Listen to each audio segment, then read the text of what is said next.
Hello, good people. This is Founder Laerun. Happy Friday. I'm just going to go through some of the features of Fantasy Grounds Unity.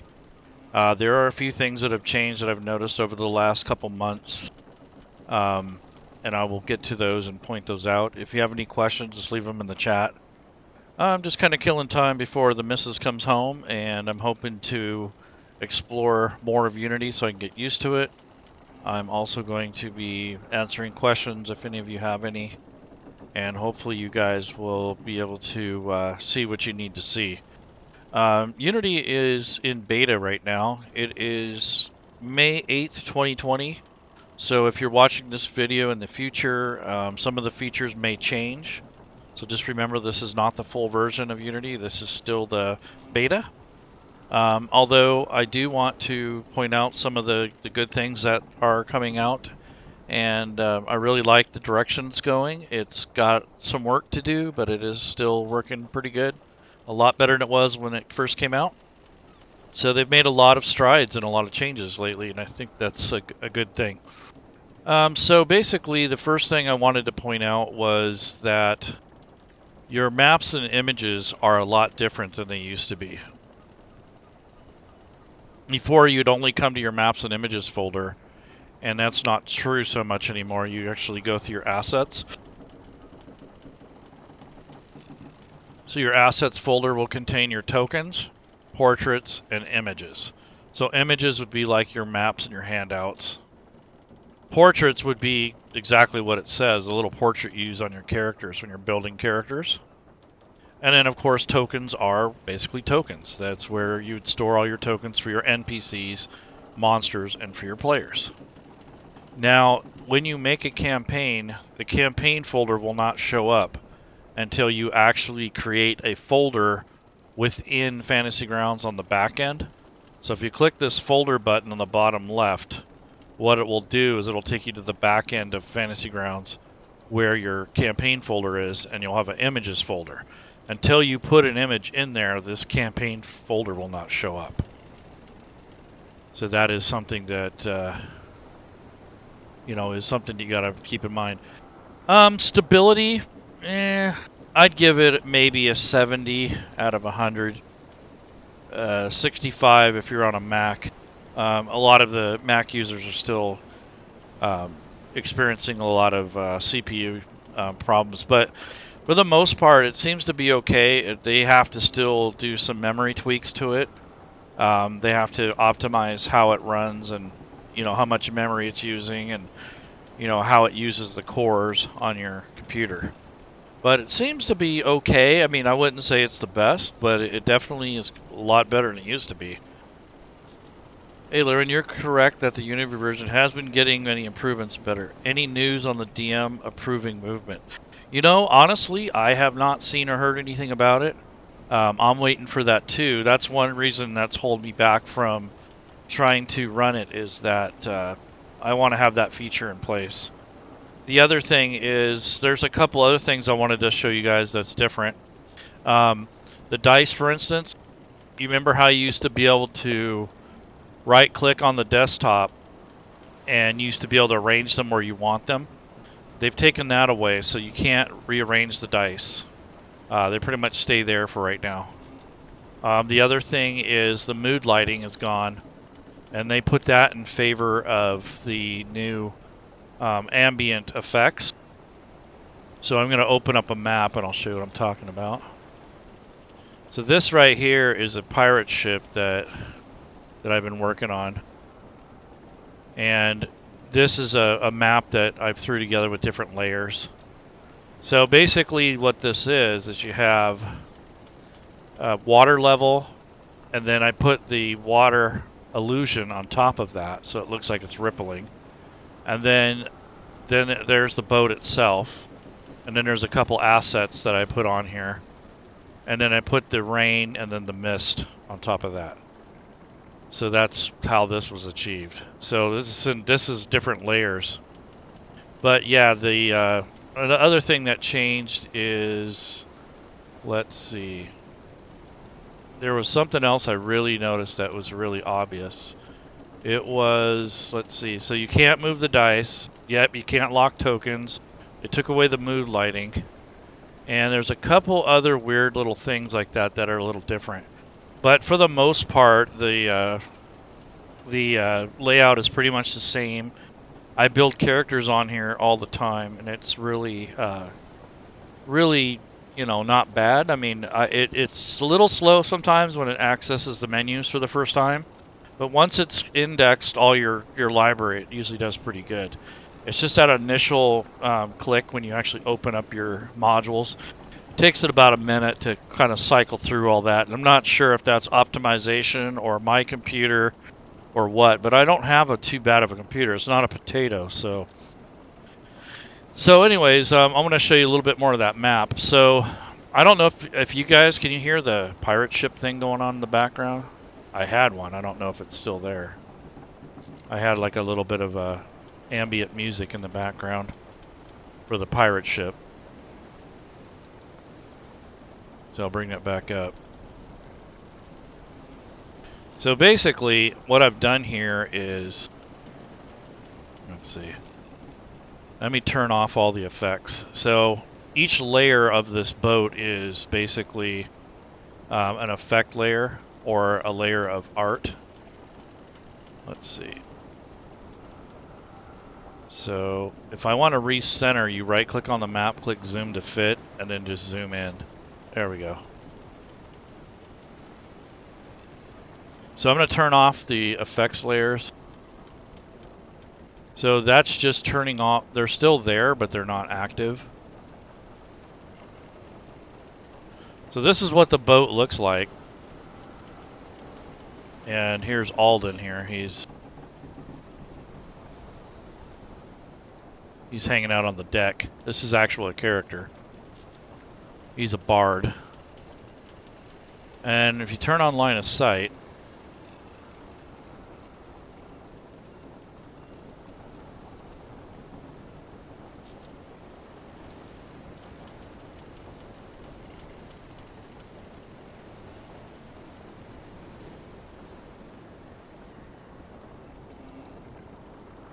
yeah, I don't know what's going on, but anyhow, I don't have the effect on, but basically this is the boat layers, and what I have here is the water. So let me move this crow or this bird, and then you can actually lock the layer. So like if you have, for instance, the water, here's it's locked right now. But if I click go to layer mode and I click on this layer here, you can actually move the boat around, the water around. So what I did is I lined it up with this water here, and then the shadows kind of line up. And the other thing is, after that, I put you can lock this layer by clicking over here on the right. That'll keep it from moving on you. And then you get the next layer, which was the effects layer for the water. So I go ahead and turn that back on. So that kind of gives it that rippling effect. And then you go up higher where the rain is. The rain's above the boat and the sailboat. So I went ahead and turned that back on. So that's the rain. And then turn the clouds back on. So it kind of gives you that impression that the boat's moving or it's the storm's coming through. So that's that.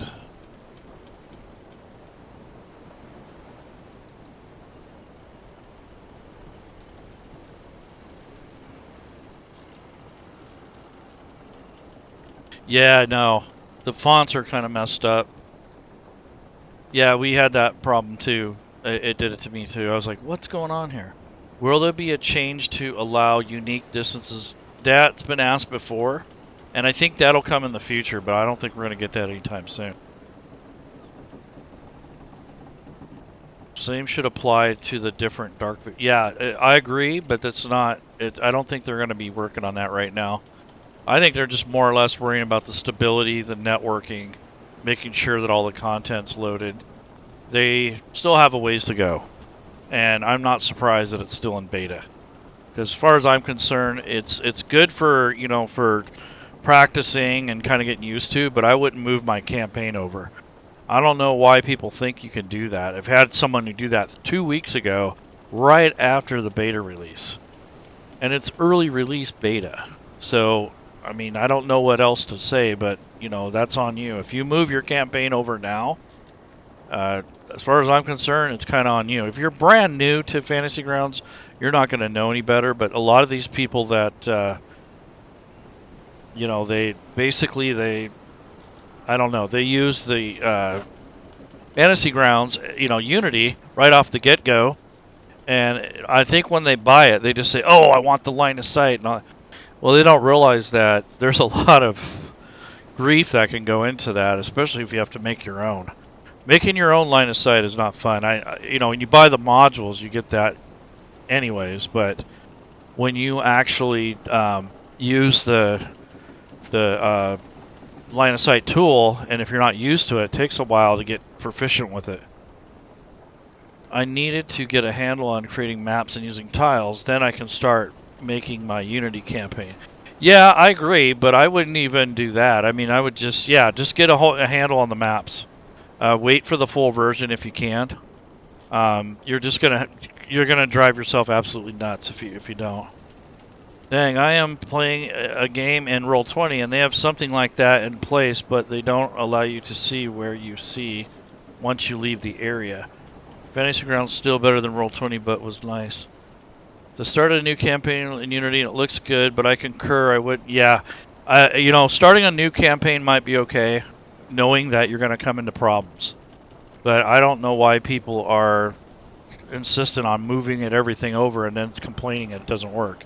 I don't understand that. But anyways, I'm a kind of a veteran user, so I've been messing around with this since alpha. And I'll tell you what, you do not want to mess with this in alpha version. That was a lot of heartache there. But when it actually came out in beta, it was much better. But I really like the direction they're going. And I know that it's going to be a while before we get all those fancy features that we want. This still does have line of sight there, Larry. I don't have it turned on right now. So if I go to, let's see, I have to take ownership of the player first. So there's Alden. Let me get the map sized where I want it.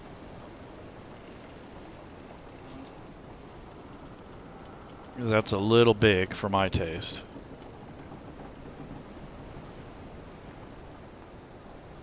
And then I'm going to bring up the combat tracker. Alright, here's Alden. See, I'm in layer mode right now. I shouldn't be in there. Okay, you got to be in play mode, and you have to enable line of sight.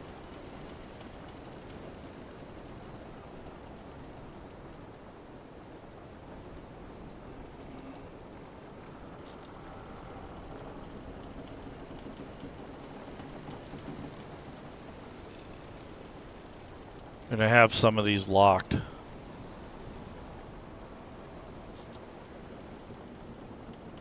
Yeah.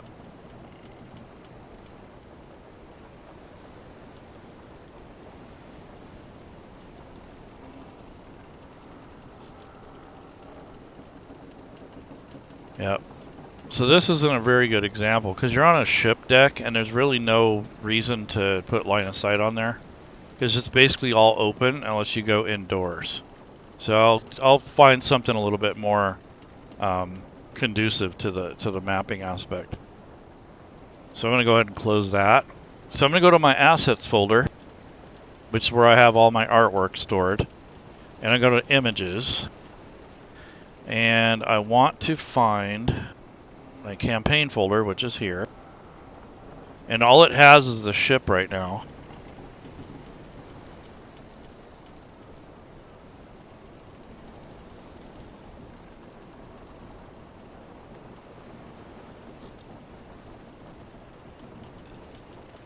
If you're wondering why I'm silent, I'm waiting for Fantasy Grounds to do its thing. It's kind of hesitates sometimes, so you got to kind of be patient. There it goes.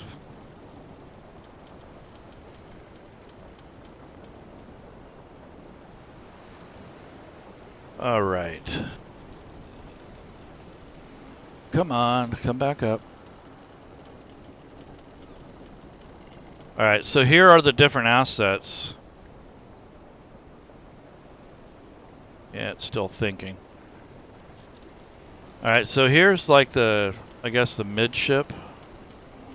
And then there's the captain's quarters, the lower deck, the sleeping quarters. Some are decorated, some are blank. So I'm just going to go to one that has no grid. So what I'm going to do now is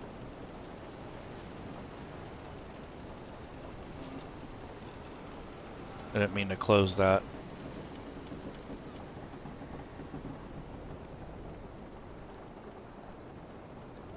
Okay, these are my assets. I'm going to go to maps and images. I'm going to make my own group. So this is called pirate ship. So up here I already made my own group. So I'm going to kind of go down to one of the lower decks. And once I drag that over, it'll pop up this actual deck here, or deck plan. So there's really not a whole lot to do on here for line of sight. I mean, you have these pillars, I guess. I mean, that's about all you could probably do. But there's really not a good example of, you know, how to use that. But we can try. So I'm going to go ahead and go to line of sight mode. Right now I'm in play mode. So I'm going to line of sight mode. Now the thing that's really confusing is the different tools. You have to learn to switch between them. The pointer tool just allows you to select things and move them around. But when you want to actually make lines, you want to click on one of the line features. And then you also want to be on the brick wall if you want a solid area. So I'm going to go ahead and click on this brick wall symbol, which is the hard red lines. And I'm going to just start somewhere on the map and just kind of trace around the periphery.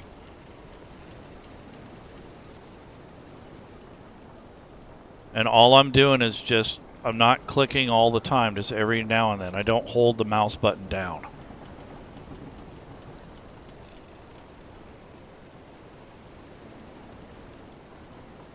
At this point, I don't even care if it's that accurate because it's basically in shadow.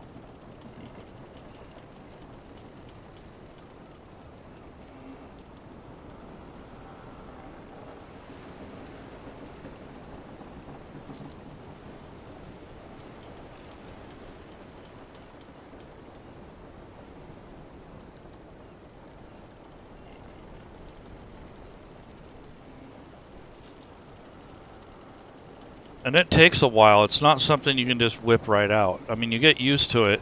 You get a little faster, but really it's not something that you want to do right before a game. I'll tell you that right now. Unless it's something really small.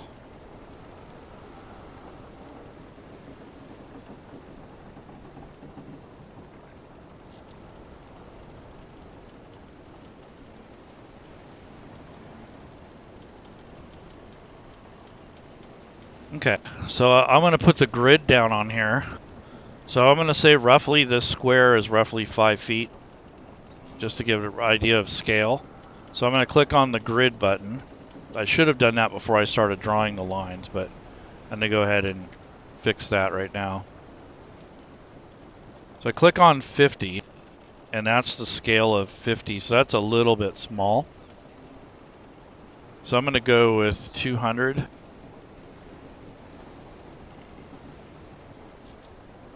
It's a lot closer. And then up on the top right, I have these direction arrows.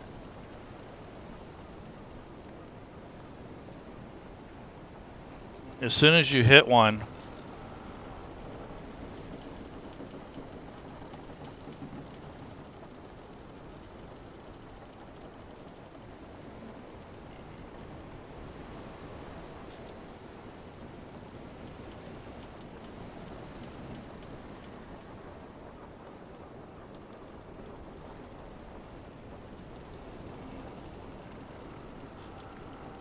so all I'm doing is trying to line that up a little better.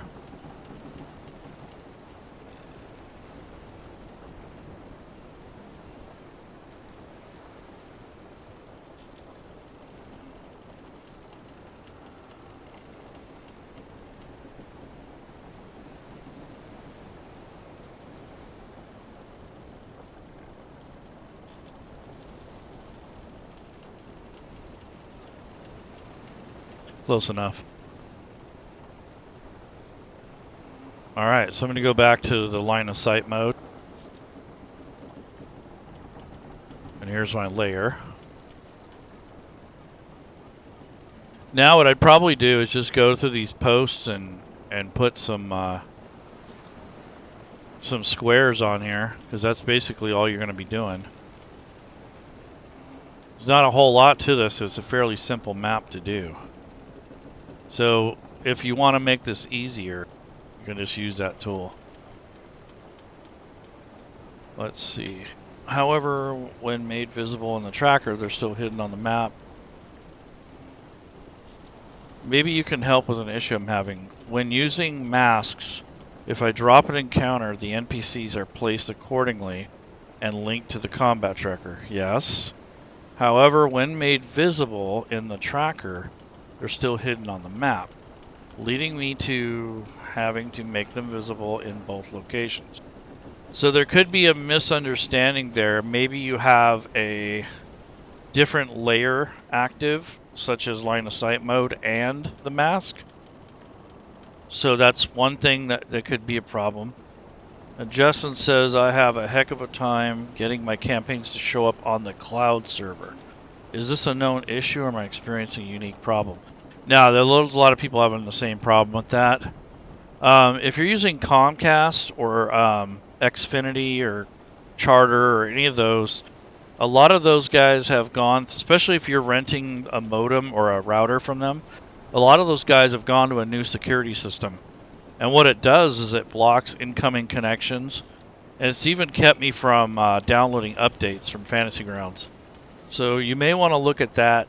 It could be that your players are experiencing it, or that, you know, when you're trying to host the game, something's blocking it. So that could be a thing. Now, I don't know if you're going direct connect or you're going through the cloud. It should show up there. If it isn't, then there's got to be something on your end blocking it. And I know that I've seen that in the forums. So you pay attention to the Unity forums and go and read those. You'll see people with the same problem. It's a myriad of reasons. There could be all it would take is a security update for Windows 10 to mess up your settings. I just had that happen to me the other day. I had everything all set. I rebooted my computer or something like that, and it updated. And I had to go back and change all my settings again. So you got that problem. On top of that, understanding how the layers work on the map might be the issue you're having. Because there's a mask layer, and I don't know if that exists above or on top of the existing line of sight layer. So you might have to enable line of sight and unmask the layer as you're going. And that could be part of the problem that you're having. I mean, without knowing, you know, all your settings and how you get set up, it's hard to say. But you shouldn't have to make them visible in both locations. So let me see if I can replicate that.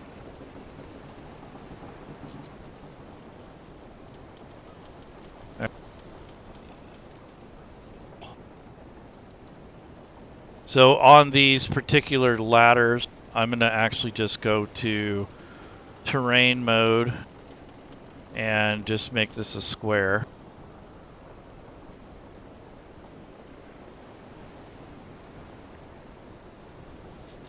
So I'm going to go to rectangle mode.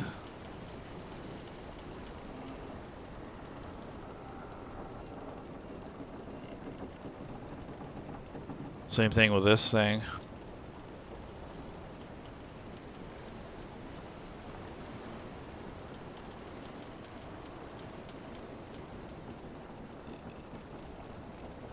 And then I'm going to go to the brick wall and the line here. Actually, I'll go with the triangle, or the rectangle. And as you can see, it kind of messed up here. So if you want to fix any of these lines, you can go to pointer mode and individually click these and move them up a little.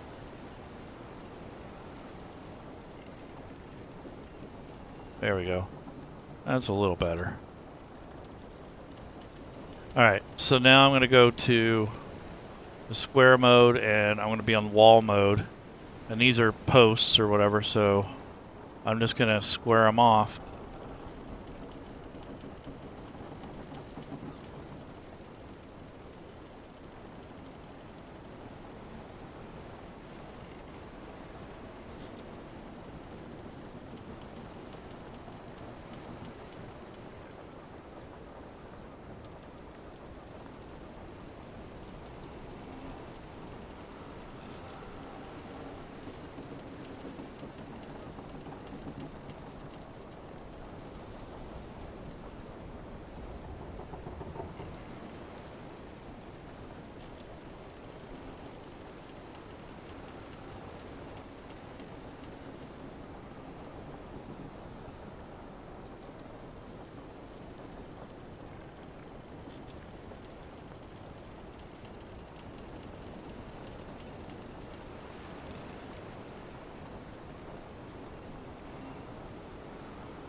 Anyhow, that's basically the tediousness of doing that. I don't know why everyone wanted that so badly, but that's a lot of extra work. So anyways, you put in all your squares and your line of sight.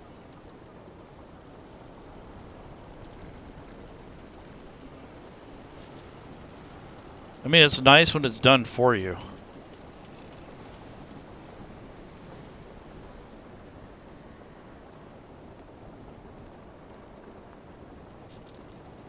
But I'll tell you what,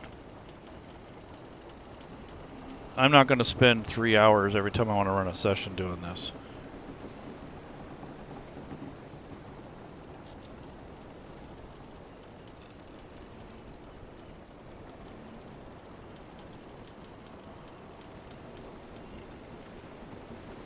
Especially if you're only going to use that map once. I mean, that's a lot of work for one time.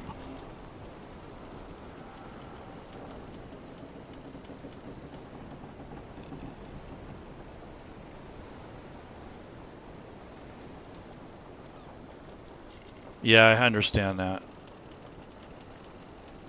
Yeah, that's not, they haven't changed that lighting on it. The line of sight drop off hasn't happened yet. That is going to be something in the future.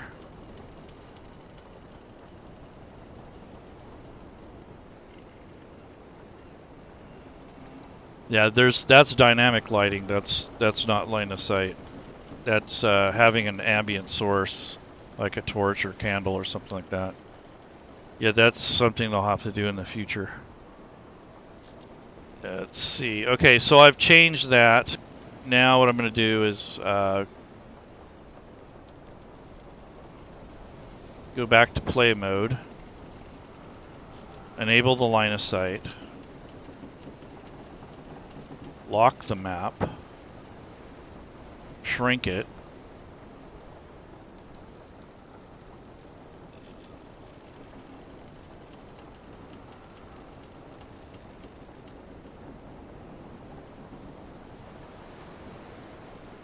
zoom to fit.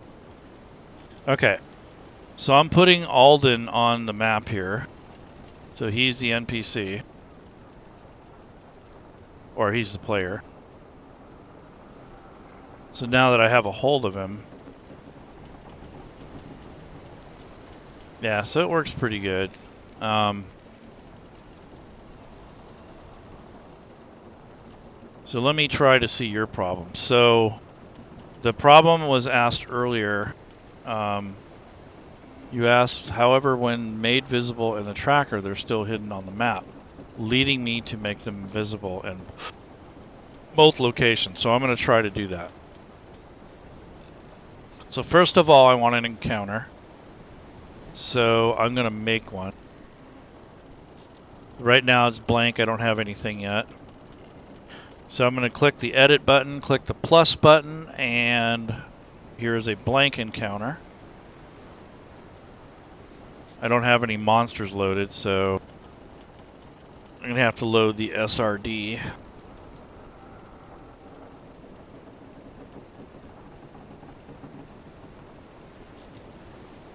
Rob Tui released the DM toolkit for Essentials, which lets you use tokens for spells.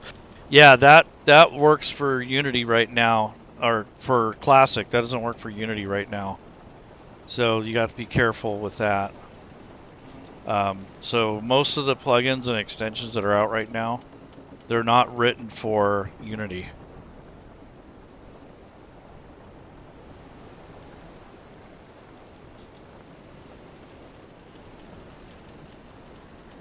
Yeah, the DM's Guild has a thing, it's like a toolkit that allows you to do some pretty cool things.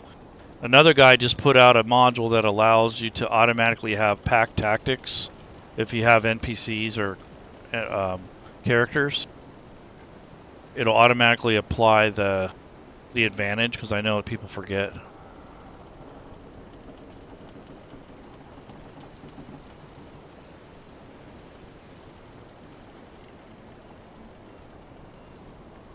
So I'm loading the SRD data and the bestiary. Says those are not too crazy.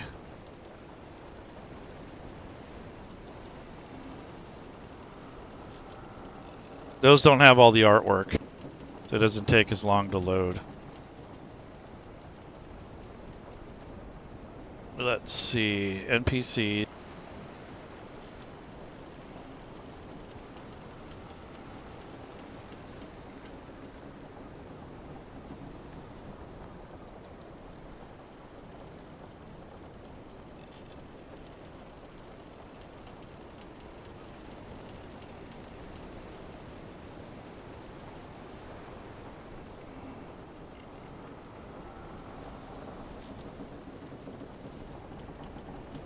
Sahuagin.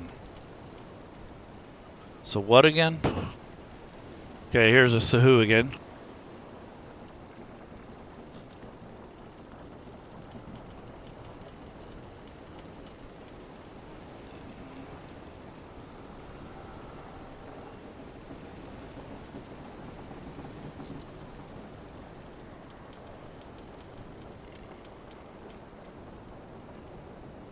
In my tokens area.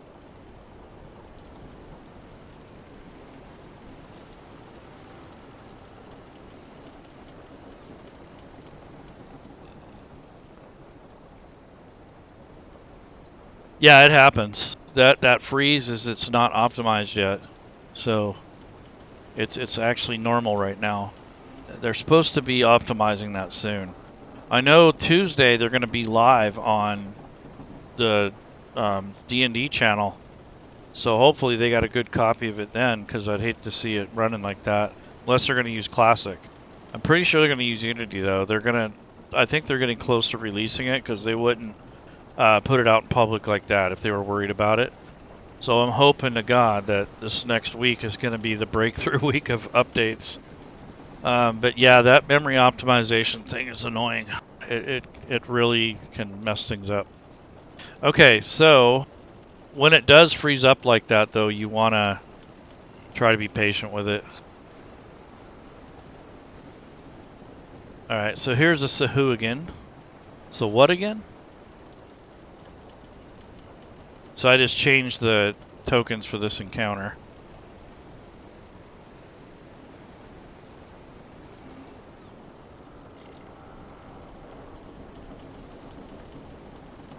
I'm going to call it Sahuagin Spies. And I'm going to link this to the map. Now I'm going to pretend like Alden isn't even here yet. We'll say he's downstairs. And the Sahuagin are going to be hiding somewhere behind these posts or something like that. So what I'm going to do is place them ahead of time. So I'm going to put them on a grid somewhere behind one of these posts.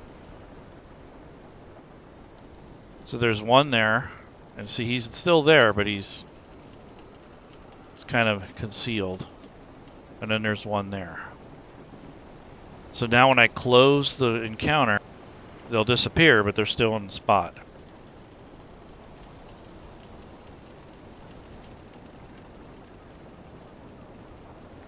So now what's going to happen is Alden comes up, they hear him, so I'm going to click the down arrow. So I'm going to go like this, click the down arrow. They're already in position, and Alden can't really see them. You can see the cast of the shadows cast on them, so they're in the shadows right now. And I'm going to go ahead and roll initiative.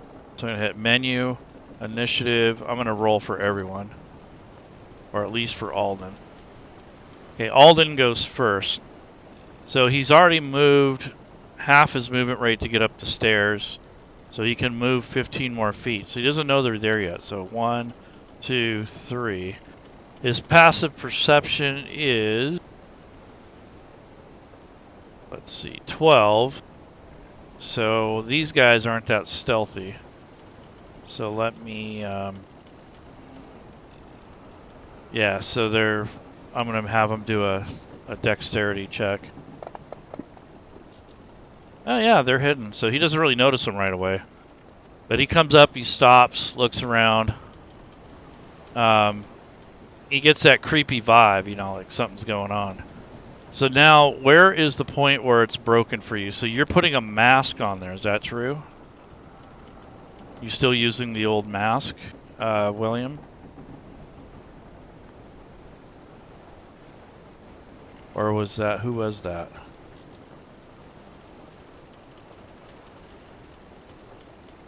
Somebody was having trouble with the location of their tokens.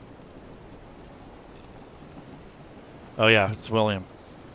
So when using mask, if I drop an encounter, the NPCs are placed accordingly and linked to the combat trigger. Yep. However, when made visible in the tracker, they're still hidden on the map, leading me to having to make them visible in both locations. So I don't know what's causing that, but let me see if I can do it. So if I make them both visible, which is this eyeball up here in the combat tracker.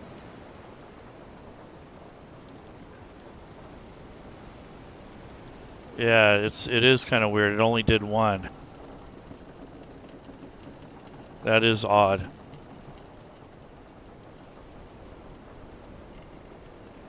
What the hell? So he became visible when I touched him. So let me try it again. So they're both invisible. Then when I try to show both of them, now they're together. I don't know what caused that, but initially it wasn't coming to visibility. So it sounds like a little glitch. So let me try that again. So I had him back here. I hit him back here. As Alden was back here. Okay, they're both hidden. So let me remove them from the combat tracker. Or just unplace them, basically. So I'm going to remove them from the placement. Now I want to see if it works this way. Now I'm going to delete this token and this token. So now I'm going to do it manually. So instead of placing them ahead of time, I'm going to bring this up, click the down arrow. Now they're on the combat tracker.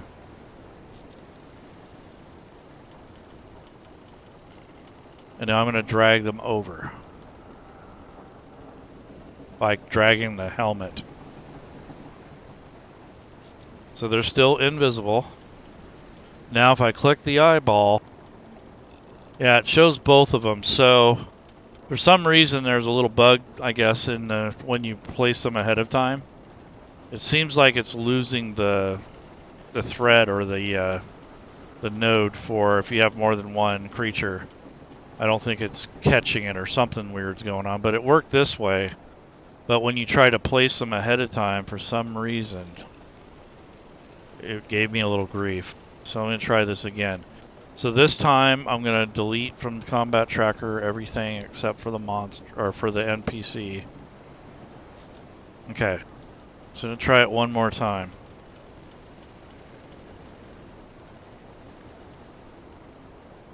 If you disable line of sight, enable mask, it where you should be able to replicate it easily.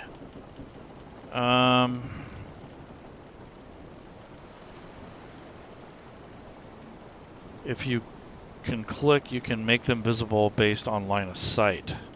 Yeah. He was not within line of sight on it, and when you moved him out from behind the pillar, it became visible. Yeah, it could very well be there's something to do with that, which is cool because that's what you'd want with a rogue.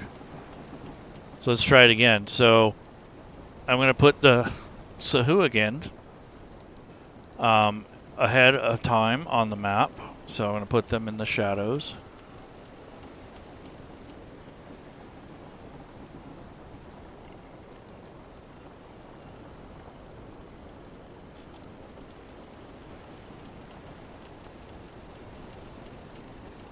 So I know their line of sight works. Then I'm going to close the encounter. That all goes away. I'm going to take Alden. Okay, his line of sight's working. So he moves up. It's not his turn yet, but he's went ahead and stopped. Now the Sahuagin are going to come out. So I'm going to click the down arrow. And then this is where we have to check this out. So it's still Alden's turn. So that could also have something to do with it. So when his turn is over, then I need to pass the turn. So we'll just pretend his turn's over. Or maybe he's going to use, let's see. Oh, he has Jack of all trades. So I should probably enable that. He has the mobile feat. And he has some spells. So he's going to ready his action. So if anyone makes a move on him, he'll attack them with his crossbow. Because he has one in it. Yeah, he has a he has a dagger. He'll throw his dagger. So that's his trigger. Okay, so if I go down and I try to move or unmask this guy, he is still not visible. Okay. So if I move him into the open, and then I try to unmask him. Whoops, wrong guy. Now he is. So that could have something to do with it.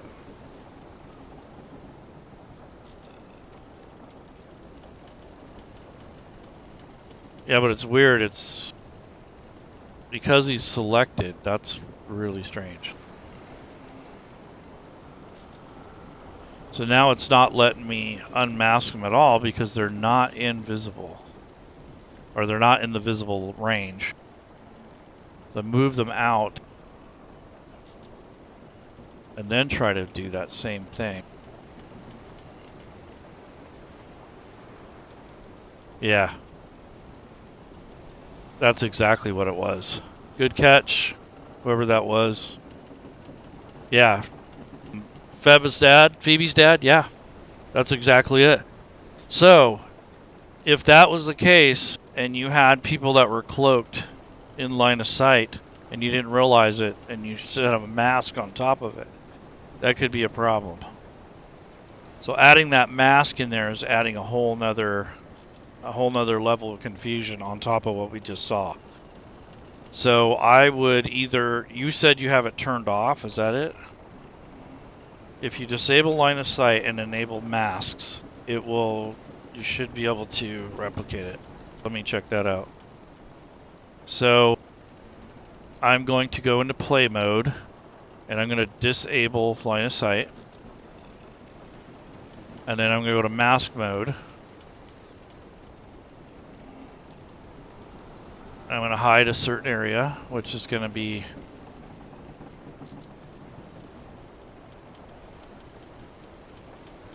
in this area.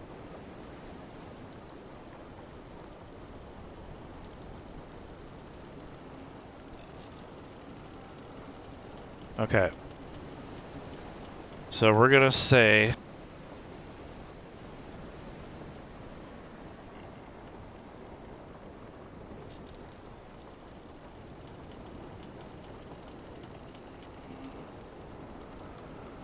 All right, so when they are in here, they're not visible, and they're invisible also in this combat tracker. So let me remove them first. Okay, so I'm going to bring up the encounter.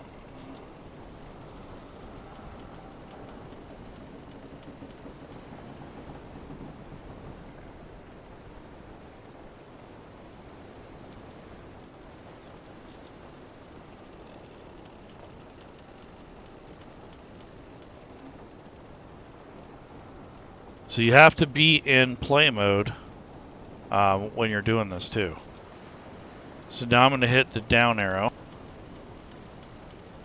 So they are both invisible, and they are also in the shadow or the line of sight. So if I click the visibility button, it's not going to make them visible because they are in the shadows. But if I move them out,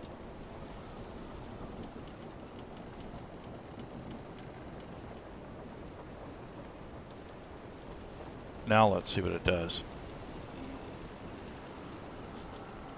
Yeah, I see what you're saying. They are not visible. So mask mode is kind of broken.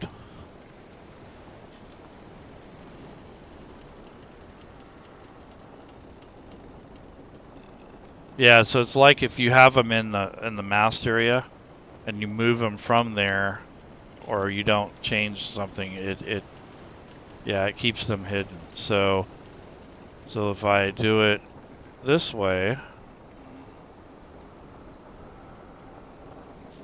yeah, that sucks.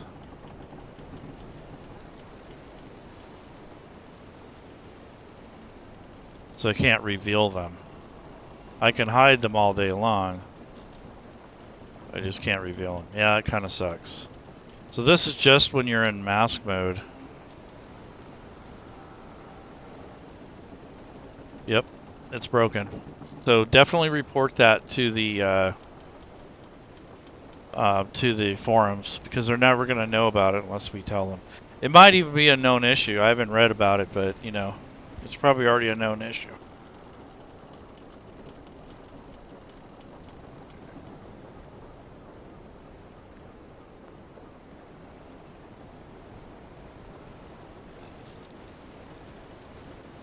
So it says you got it. For now, I just enable line of sight, which, yeah, that sucks. So if you don't want to use line of sight, that's kind of sucks. I get it. Yeah, it makes sense. I get it now. So you're not going crazy. So if I get into line of sight mode, let me see.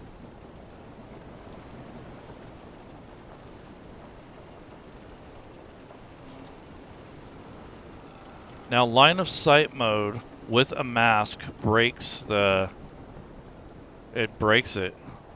Wow, that's messed up. So if I remove the mask or disable it, then what?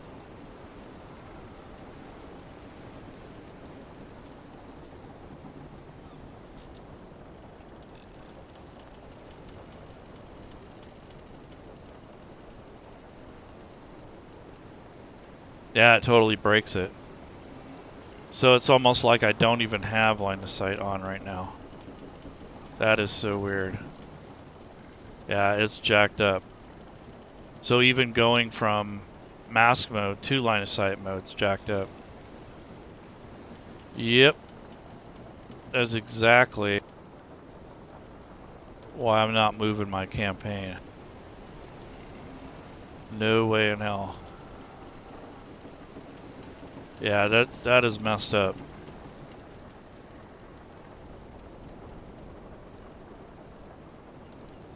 Yeah, and then the players can see it too. Yeah, that makes it even more confusing. That is really jacked up. I would definitely try to word that in a way that's understandable, or take some screenshots of this video if you have to. I don't even care if you quote me or what, but yeah, it's pretty messed up. But you know, there's not much we can do about it right now. But make sure that we report it, to the proper authorities, because they need to know how this stuff works and how it doesn't work. Like I said, they're going to be using this Tuesday morning on the D&D official channel. So hopefully they got something worked up that's really nice. I'm pretty sure they do. I know that one of the DMs is... Yeah, they won't see it at all unless it is public. It's going to be public, the broadcast is, unless the DM side is... They might run something that they know works, that for sure. But that is kind of weird. I never saw that, so... Very interesting. Alright, so any other questions while we're here? Like I said, the state of the union here is that Fantasy Grounds Unity is still in beta. There's still some work to be done to it. They got to go through every if, and buts, and that is something that is going to take some time. And they're kind of relying on us to find these little things and pick it apart. So that's a good spot. I thought public was so that all players see it, if not, the DM only. Yeah, that's what I thought too. Let me see that. So, let me go to the map.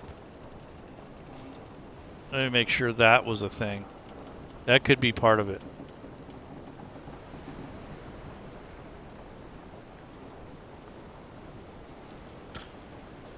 I didn't even look at that. So the visibility is public right now. So now it's only the DM visible.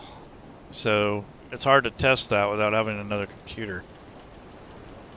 But those guys seem to be okay. Weird. So maybe you have to toggle that.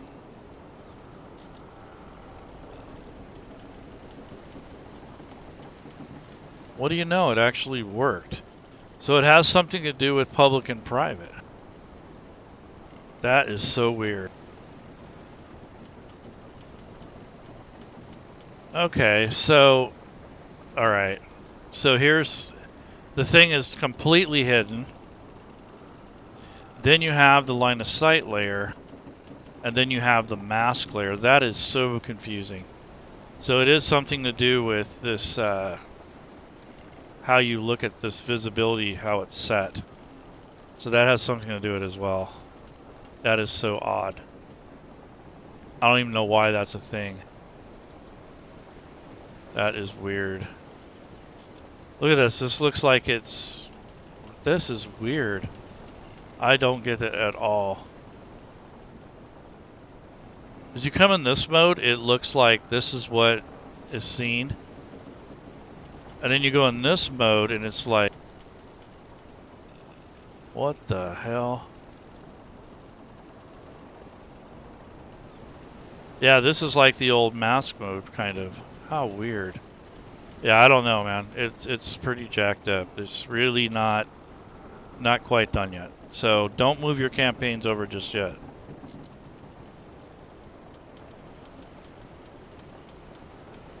Yeah, it helped answer some of the confusion that's involved with that, but that's still messed up. Something's not right. Yeah, it's hard to test it. Only a single instance of Fantasy Grounds. You need a player instance to test it correctly. Yeah, and that could be all it needs to for you to understand it. That's probably all it is. Is that when I guess if we read the manual for once, we might maybe it'll tell us, but that doesn't really explain what it's supposed to look like. So they really need to do that. Yeah, that's cool, Nick. I get it, but some of us don't have that luxury, so that we don't have a way to test the visibility aspects of the layers and the different aspects. Yep, I hear you. Huh. Well, there you go. So there's another layer of complexity that adds to it. Yeah, I know you can open both on the same machine, but toggling back and forth, and if you don't have two monitors, is a real pain in the butt. Because I have to hit Alt Tab, Alt Tab, Alt Tab. It would drive me nuts. I will wait till it's a lot further along before I move my campaign over. I'm completely happy with Classic right now. The only thing I could say about Classic that sucks is the memory allowance and the connectivity. So if we manage notes that way, what's the notes section on the character sheet for? I don't know what you mean.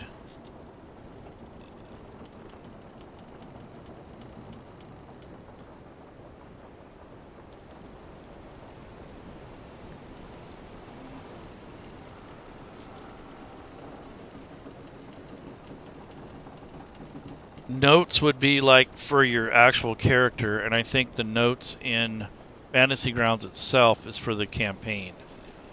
So there's different notes for different types of things, I think. So yeah, so this was, you know, the notes that pertain to this particular character, and these notes up here are for notes that have to do with the campaign. So the notes for the character stays with the character, the campaign notes do not.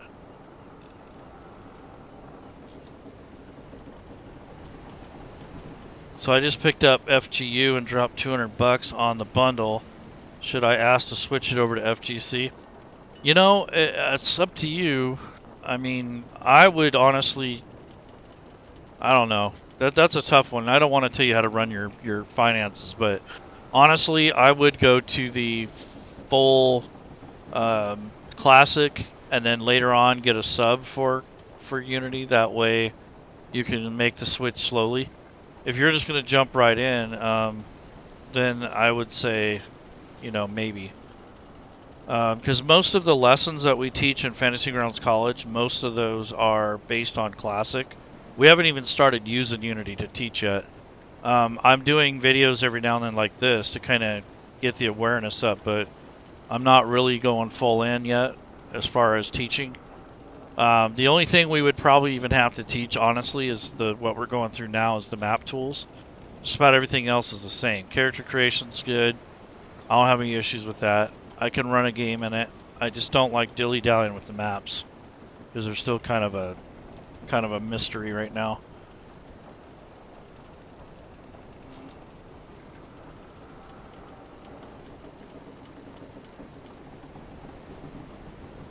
The 5E will move load to Classic and Unity. Yeah, it will. So, Ben, if you do end up switching your license over to the other, all your content will still be there. Just email customer service. What they'll do is they'll credit you, and then you can just rebuy it. I think that's how they'll handle it. They'll give you a new key. Can players have companions they control? Yeah. You have to drag the NPC stat block to the connected player, and you also have to put the monster or whatever it is. So in other words, on your combat tracker, let's say Alden had a dog.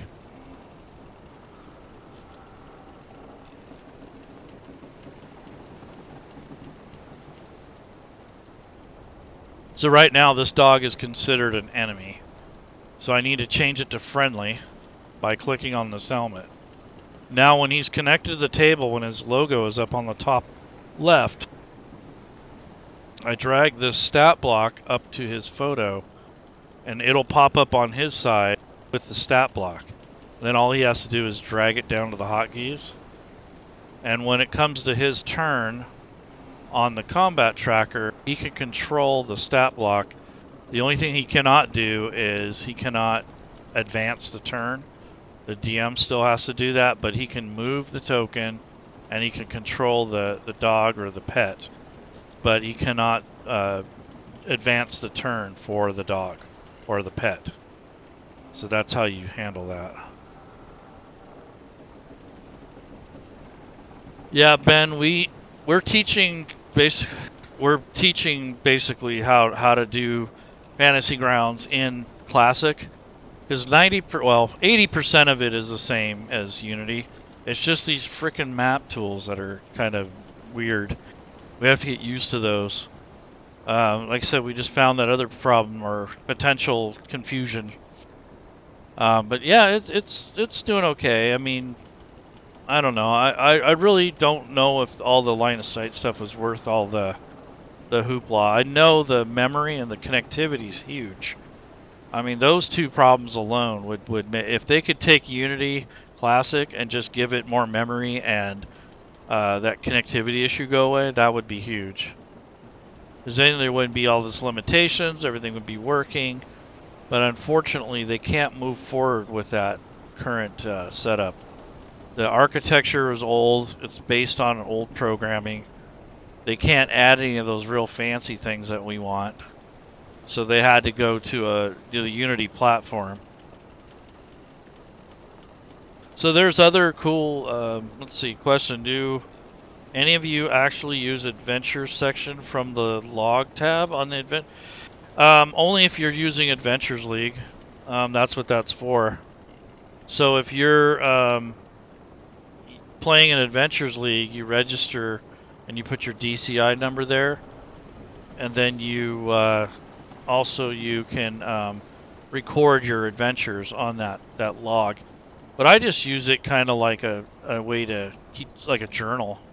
You can use it for that.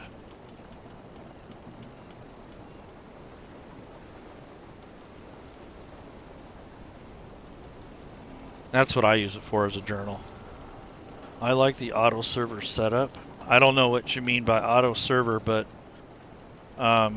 it does help with connectivity when everything's working right, as far as Unity goes. Yeah, no problem. Could you show how to use it as a journal?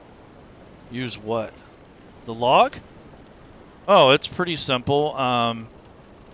It's not really set up for a journal, but you could.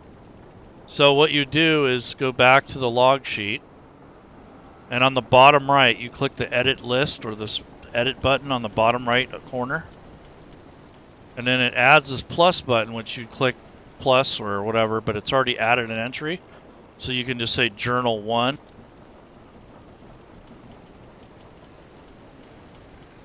And then after that, get out of the edit mode, open it up, and you can add your entries in here.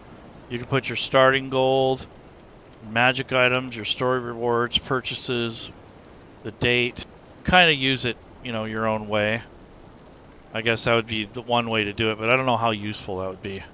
But that's what I use it for. Hey, Chris.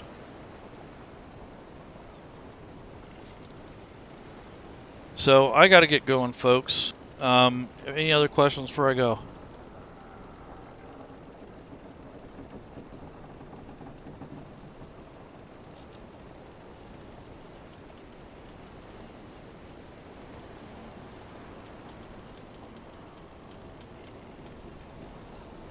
Probably Justin, because TCP used to be the protocol, but for Unity it's UDP now.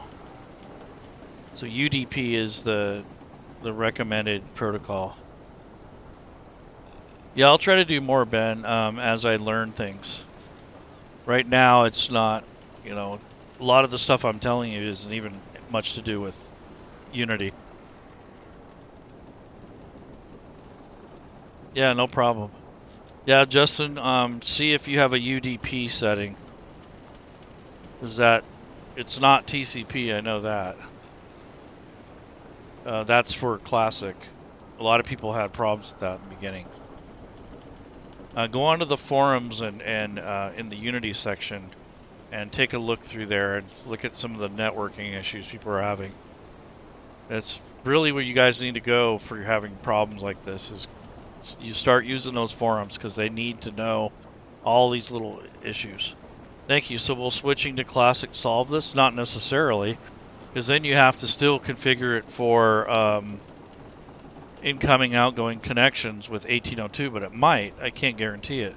What I would do is get a monthly subscription for like a month to see if you can figure it out, and you can get your money back. So try it for a week, and if it works, then talk to them about switching your license. But it also depends on how you set it up on your end too.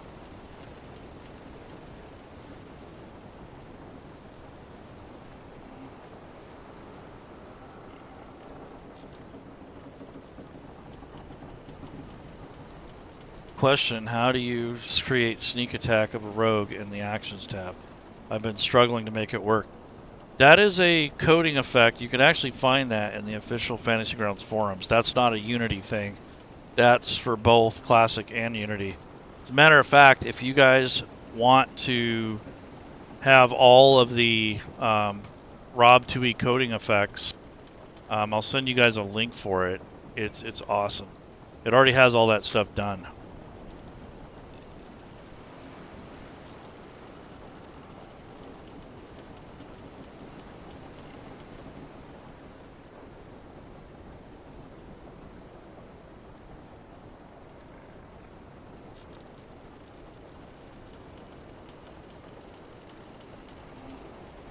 So that's the Rob 2E coding effects package. It's like 30, 40 bucks. It's totally worth it. It goes in your Fantasy Grounds modules folder, and you load it. You load it to go into your library, and you enable it. Then when you build characters and such, you just drag and drop the features that your character gets right onto the character sheet. And it works for both Unity and Fantasy Grounds Classic, so totally worth the money. A lot of people said, oh, that should already happen. That should already be part of it. Well, maybe, but you didn't spend 2,000 hours putting them all together either. So you can learn how to do it yourself, but the coding effects is something that you definitely, if you want to learn to do it, fine, it'll take you some time. But if you just want to have it work and not mess around with it, then follow that link.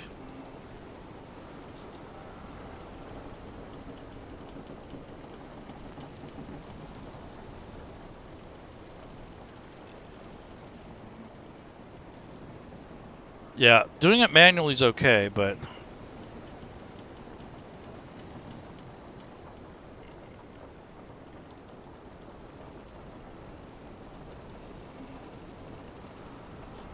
I'm having a little turbulence here, so hopefully you guys are doing okay. I'll talk to you guys later. Have a good weekend. Yeah, if it's 70 bucks, it might be your economy, or I don't know, but just make sure that you do some research and figure out how to use it, because that's the other thing is you go to use something like that and you don't know how it works. You don't even know what you're buying. So there's videos out there to kind of show you how that stuff works. Look at our character creation videos on this channel, and that'll show you quite a bit of those. We have several videos that go into character creation, including newer Unity editions. So take care, guys.